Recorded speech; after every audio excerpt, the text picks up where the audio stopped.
Hi, this is Chris from Code Review Videos, and in this video we're going to actually get started with the interesting side of Ansible.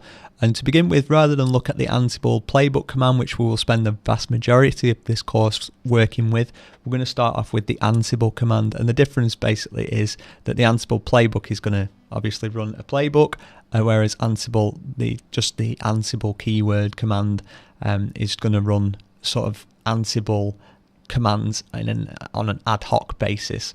So with that in mind, we can see that the first thing that we're going to try is to ping our host. And as you'll remember, we've only got one host in our host file, which is the local host. So we're saying Ansible all, which is all the hosts in the host file, and we want to use the m module, the ping module, to send the ping off. And as you can see, it fails, and the reason it does is because Ansible by default is going to try and connect via an SSH key, which even though we're trying to ping ourselves, is not set up, which is a little bit odd. So there we use the -k for key, to override the key, should I say. So it's effectively asking us to asking Ansible to ask us for a password. And so when we provide that password, which is just our SSH password, as you'll see, which is what it prompts us for, immediately we get a successful ping.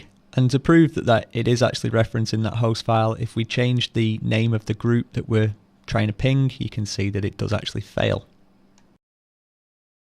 Now, there are actually a number of things that you can do with the Ansible command, and what we're doing here is passing in an A for arguments, and we're just going to send in a few different arguments to show what happens when we try and run sort of ad hoc commands on our host. And honestly, when you use Ansible in more detail, or more thoroughly in the real world sort of stuff, you're not really going to do this, but it's nice to know that it's there, and it's nice to know the power. As you can see, we can do everything from trying to just echo stuff out to our host versus actually even rebooting it. And we can see there that we're passing in some additional commands. So we're asking for the sudo password to do the reboot, and that -s is also to run the command as sudo, which is a little bit strange, but you'll see we'll use that a lot throughout this course. You can see here I'm just showing you the manual page where these commands I'm getting the information from. A little odd that I get it from not the Ansible web page directly, but personally I find that page a heck of a lot easier to use. And also there is the Ansible ad hoc commands page, which will be in the show notes. Okay, so now that we've seen some of the sort of basic commands that we can do, I want to show you another module, the shell module, and we're passing in some arguments here, and we're going to try and do a apt-get install of the network time protocol.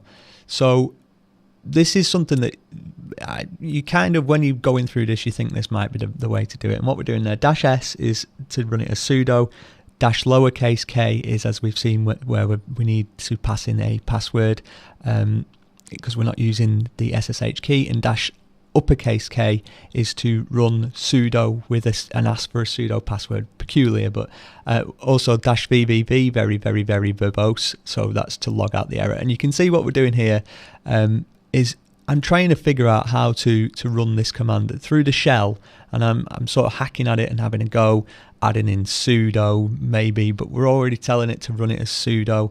So when you look through the manual, you'll realize that actually the way to do this is to use a different module, the apt module, and we begin to see the sort of syntax that we will be using in our playbooks here. We pass in the package name, the state of how we want it to end up, so installed or absent, whether we want to update the apt cache at the end, and then now we can take off the debuggers. This should run through fine, and we can see that this is the sort of output that we're going to start to see more of. Not that exactly, but this sort of not red and green, sorry. This sort of green output where it runs through some commands, and you'll see it a lot in our playbooks.